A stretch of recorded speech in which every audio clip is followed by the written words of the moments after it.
महाभारत का युद्ध समाप्त हो चुका था। कौरवों की सेना नष्ट हो चुकी थी। धर्म की स्थापना हो चुकी थी। श्री कृष्ण ने पांडवों को विजय दिला दी थी।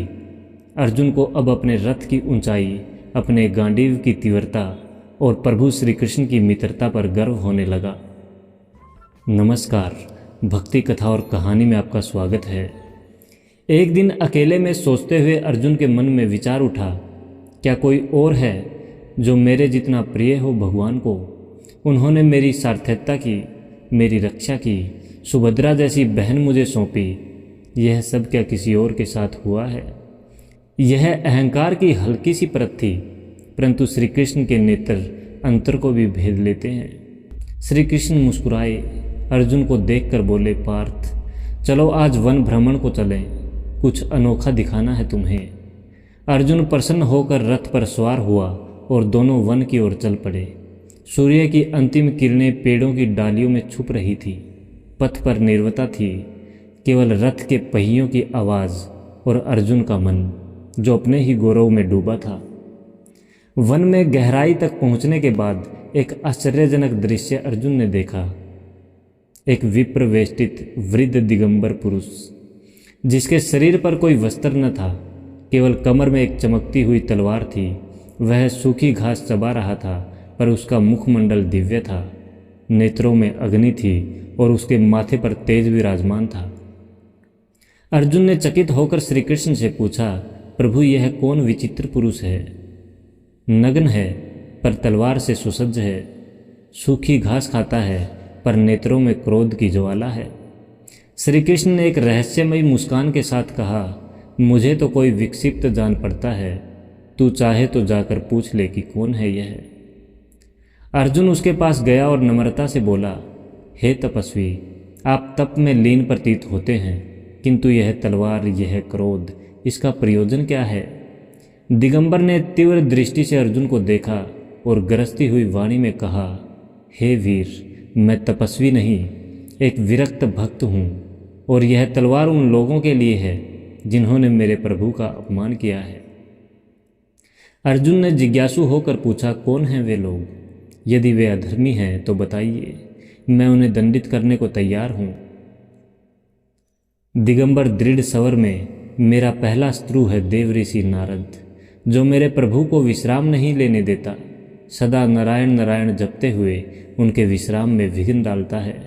अर्जुन चौंका, देव ऋषि तो परम भक्त हैं, यह कैसे अपराध है? दिगंबर आंखें लाल करते हुए, भक्त होने का अर्थ यह नहीं कि प्रभु को कष्ट दो। मेरा क्रोध उनकी भक्ति पर नहीं, उस विघ्न पर है जो वे मेरे प्रभु के विश्राम में डालते हैं। दूसरा शत्रु है भृगु ऋषि, जिसने मेरे प्रभु की छाती पर अपने पैर से प्रहार किया, और मेरे प्रभु मेरे प्रियतम, उन्होंने उस ऋषि के चरण सहलाए यह कहकर, मुनिवर, मेरी कठोर छाती से आपके चरण में कहीं कष्ट तो नहीं हुआ? उस दृश्य को स्मरण करता हूं तो मेरा हृदय जल उठता है। अर्जुन कांपती आवाज में, वह ब्रह्मा जी के मानस पुत्र हैं, उनका वध। दिगंबर गर्जना करते हुए कहते हैं, मेरे प्रभु का अपमान मेरे लिए महापातक से भी अधिक असहाय है। तीसरी है वह स्त्री द्रौपदी, जिसने मेरे प्रभु को झूठा शाक अर्पण किया। प्रभु भोजन करने बैठे थे और वह अपने संकट में उन्हें पुकार बैठी, और मेरे प्रभु ने वह झूठा अन्न खा लिया। यह दृश्य मेरी आत्मा को घायल करता है। अर्जुन मन में सोचने लगा, यह क्या कर डाला मैंने, क्या प्रतिज्ञा कर ली, अब किसका वध करूं? और चौथा शत्रु वह है अर्जुन, जिसने मेरे प्रभु को युद्ध भूमि में घोड़े की लगाम पकड़ा दी। धूल, रक्त और तीरों की बौछार में उन्हें रथ की भागदौड़ थमा दी, और फिर भी स्वयं को महान योद्धा कहता फिरता है। दिगंबर तलवार खींचता है, यदि वह अर्जुन अब मेरे सामने आ जाए तो मैं उसकी गर्दन उतार दूंगा। अर्जुन कांपते हुए भूमि पर गिर गया, महोदय, वह अर्जुन मैं ही हूँ। अर्जुन की आंखों से अश्रु बहने लगे। वह श्री कृष्ण के पास दौड़ा, प्रभु, आपने तो मुझे रथ का यश दिया, पर आज ज्ञात हुआ कि वह रथ एक तपस्वी के हृदय को चीर गया। श्री कृष्ण ने मंद मुस्कान के साथ कहा, पार्थ, तुमने आज समझा ममेकम शरणम व्रज का अर्थ। सच्चा भक्त वही है जो अपने प्राण छोड़ सकता है पर प्रभु के सम्मान पर आँच नहीं आने देता। तभी दिगंबर धीरे धीरे तजोमय हो उठा, उसकी आकृति विलीन होने लगी और अंततः वह प्रकाश का पुंज बनकर श्री कृष्ण के हृदय में समा गया। अर्जुन भूमि पर नतमस्तक होकर बोला, प्रभु आपके अनगिनत भक्त हैं और उनमें से कुछ ऐसे हैं जो आपके चरणों के स्पर्श मात्र से अपने जीवन का अंतिम अर्थ पा लेते हैं। मेरी तो भक्ति भी गर्व से दूषित थी, मैं तो आपके केवल साथ रहा पर वे आपके भीतर समा गए।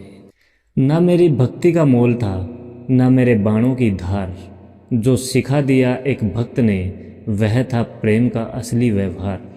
जिसने प्रभु के अपमान पर छोड़ी शांति की राह, वही तो था भक्ति का महासागर, वही था प्रेम की चाह। जय श्री कृष्ण।